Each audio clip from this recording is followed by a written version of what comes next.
World of Warcraft is a very old game. Originally launching back in 2004, it's seen over 15 years of updates and expansions. From its first iteration, often just called Vanilla WoW, then on to the Burning Crusade, Wrath of the Lich King, Cataclysm, Mist of Pandaria, Warlords of Draenor, Legion, Battle for Azeroth, and coming later this year, Shadowlands. Each one of these adding a significant amount of new content to the game, typically including several new playable zones, enemies, dungeons, raids, and numerous new systems, mechanics, and ways to play the game. With the sheer amount of content that's been added to WoW over the years, I wouldn't blame someone if the idea of jumping in for the first time seemed like a bit much. I myself have put a ton of time into WoW over these past 15 years, and even for me, there's a ton of things that I haven't seen and major systems that I don't understand. Like, what is archaeology?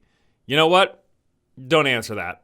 I don't care. So yeah, I can totally imagine that after all of these years of updates, changes, and additions, that starting the game from scratch could be a daunting experience. There's so much to learn and figure out, an already established player base, and to make matters worse, many of the introductory experiences are about 15 years old. Well, I've got some good news for you. If you've ever wanted to jump in and play WoW for the very first time, it's about to be as good as it's ever been. The upcoming Shadowlands expansion, among other things, is bringing a total overhaul to the new player experience. Anyone just starting out will begin on what basically amounts to Tutorial Island, giving you a fairly detailed introduction to WoW, going over the basics of movement, combat, questing, important systems and mechanics you need to know, and wrapping it all up with a romp through a mini dungeon and a tour of your faction's capital city. Now, I got a chance to check out the new player experience in the Shadowlands Alpha, and I want to take you through it to kind of show you what it will be like for someone brand new starting out WoW for the very first time. After creating your very first character, which now includes a wider variety of customization options, you find yourself on a rescue mission looking for an Alliance expedition lost at sea. They start things out by assuming you've never played a computer game before. Left hand on WASD, right hand on the mouse, look around, walk, and interact with your tour guide, Captain Garrick. The first task she gives you is using the one ability you have to take down a combat dummy, the entire experience aided by on-screen call to actions pointing out exactly where the thing you need is. Next, it's time to spar with Private Cole, where they introduce you to the idea of facing your target, and then you get your very first level up and are directed to your spell book, the new skill that you learned, and making sure you move it to your action bar. A surprise storm results in the boat sinking and you washing up on shore, and this is where your adventure really begins. Hunting down some murlocs, healing a few injured crewmates, and gathering meat to cook food. A couple more levels and you get another combat test where they train you to use situational skills based on your distance to the target. Frostbolt when they're far away, Fire Blast when they get close. Although I was actually surprised that they didn't ask me to Frost Nova and Kite in this situation, but the general idea that they're going for is more or less correct. We then find out that a member of the expedition was captured by some Quillboar, and this is where players get their first introduction to an established enemy camp. We encounter a mix of melee and caster enemies, groups of enemies that you have to manage at the same time. There's a rare spawn presenting a more difficult challenge and rewarding a nice piece of gear.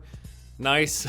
And then there's a boss with a ton of health and a couple of abilities to avoid. You defeat the boss, rescue the gnome, and the camp is officially cleared. So at this point, we're about 20 minutes into the experience, and what I really like here is that they've managed to condense down a lot of the different elements of playing the game and guide new players through what they should expect. They've already covered the basics of movement, combat, using different abilities in different situations, a mix of enemy types including a boss and rare spawn, finding and equipping new abilities and gear as you level, and all of this guided by these new UI notifications. It really is a much smoother introduction to what playing WoW is like than any of the starter experiences that they've had before. And basically the rest of your time on the island flows much in the same way, with you being introduced to different aspects of WoW. You get a look at quests that use unique items, Mount Quest where you trample through hordes of enemies, more fights against tougher boss creatures. I got this dope staff about halfway playthrough. There's a side quest that rewards you with a 10-minute speed buff, which was pretty cool. A few more rare spawns to take down, a quick tutorial on how to properly use crowd control abilities. They even introduce you to a 5-player group quest, which I was actually able to do solo, but probably only because I was playing a mage, which is a ranged character that has a ton of slowing and rooting abilities, basically to keep the bear at a distance, and even then, it took quite a bit of work. So you keep going on, doing more quests, killing more enemies, and eventually saving the last member of the expedition. Then you're asked to step into your very first dungeon, and this is where they show you the group finder tool and ask you to pick a role and queue up for the Dark Maw Citadel. This is essentially Baby's first dungeon. A pair of NPCs joined me in clearing a few rooms of massive ogres, presenting a good example of the different characters filling the different roles of a tank, a healer, and a damage dealer. The first boss, Tunk, was this large melee enemy that teaches you to avoid spell interrupting abilities, along with dodging ground-based attacks like Seismic Slam. He also gave me my very first blue weapon, which, you know, getting nice rarity weapons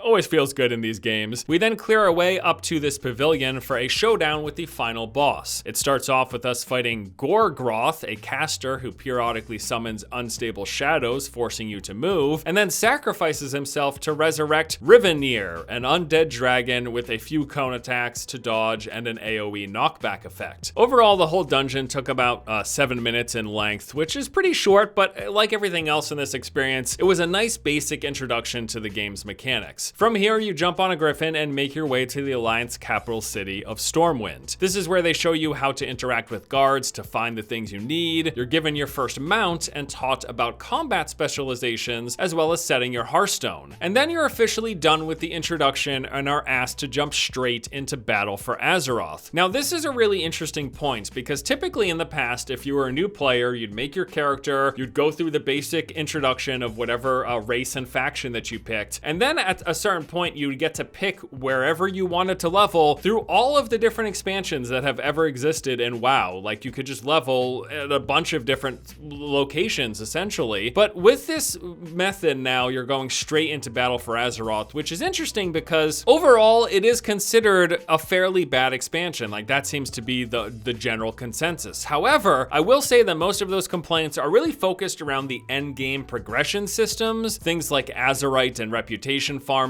the corruption gear, stuff like that. And it has less to do with how like the leveling experience was. And I think that BFA, being the most recent expansion, is the most up to date in terms of its graphics and animations, the most recent questing and exploration systems. And I think that having new players go from level 10 to 50 in Battle for Azeroth is also going to be good because it keeps the storyline consistent for their first playthrough, rather than just getting like these little bits of story from the prior 6 expansions and none of it being coherent or flowing very well because you never saw the entire thing. New players will do 1 to 10, experience all of the Battle for Azeroth storyline, and then go straight into Shadowlands. So this kind of seems like a good idea because it's a much smoother transition. So overall, I would say that I think this was a great addition to the game. Blizzard streamlining and focusing this new player introduction is going to be a much better way for people who have never touched WoW before to get to experience the game for the very first time. Of course, I don't know how good Shadowlands is going to turn out to be, and I'm not saying you should jump into WoW because Shadowlands is going to be great. I have no clue. But people do seem excited for it, even though this is the case prior to most expansions. It's going to take a few weeks or months for us to figure out how like the long-term players feel about the endgame systems and progression that are in Shadowlands. That's usually where most of the complaints come from in WoW. But there are some pretty cool stuff that they're talking about. Of course, we're going to get all the regular things like some new zones, enemies, dungeons, and raids. There's Torghast, a procedurally generated scalable dungeon that gets harder the further you progress. The Forge of Domination, where we get the ability to craft specific legendaries that we want. There's the new Covenant system, which is just basically a new faction that lets you unlock unique class abilities. They're bringing back some favorite class abilities that have been removed over the years. There's new character customization options if you care about that. And I also think that the level and number squish that they're doing is pretty nice. I just hate it when numbers numbers get out of hand and into the hundreds of thousands and millions. But whatever the final verdict ends up being on Shadowlands, I think that this new player experience means that now is as good a time as ever to jump into WoW if you have never played the game before. After all of these years of playing countless MMOs, I can safely say that WoW remains the number one. It is my favorite MMO. It is the one I constantly come back to. And no, it's not just because it's the game all my friends are playing, because frankly, I don't have a lot of friends, and I don't have any friends who consistently play WoW. I constantly move in and out of checking out all of the different MMOs, and while I still need to admittedly put more time into Final Fantasy XIV, I have put significant time into pretty much every other major MMO on the market, and WoW is just the best. I mean, there's a good reason why it is often considered the number one MMO that's out there. Tastes vary, opinions vary, but if it's not number one, it's definitely a top 5. It's a good game. So to wrap everything up, I would say this. If you like MMOs, but you've never honestly given WoW a shot and you've never jumped in, the Shadowlands update is going to be the time to do so. This new player experience, I think, is an amazing introduction for new players, not only to the game, but new players to the genre. If you've never played MMOs and you've considered it, this is going to be a great opportunity. And then just moving straight into Battle for Azeroth, I think will be a nice leveling experience, and Shadowlands is looking nice, even though we don't know how it's gonna turn out. I think the consensus so far is it's looking pretty good, but regardless, WoW is a good game. There's 15 years of updates and content, which I know can seem intimidating, but Blizzard with this update is doing a pretty good job of trying to segue people into the monstrosity of a game that WoW is, really. So there you go. That's what I think. I do think you should check out WoW in 2020 if you've never played before. Give it a shot. It's a good game. Now I'm going to go back to spending all my time playing WoW. As always, this is the story of my life. You know what, too? I'm tired of constantly getting complaints about my hat, all right?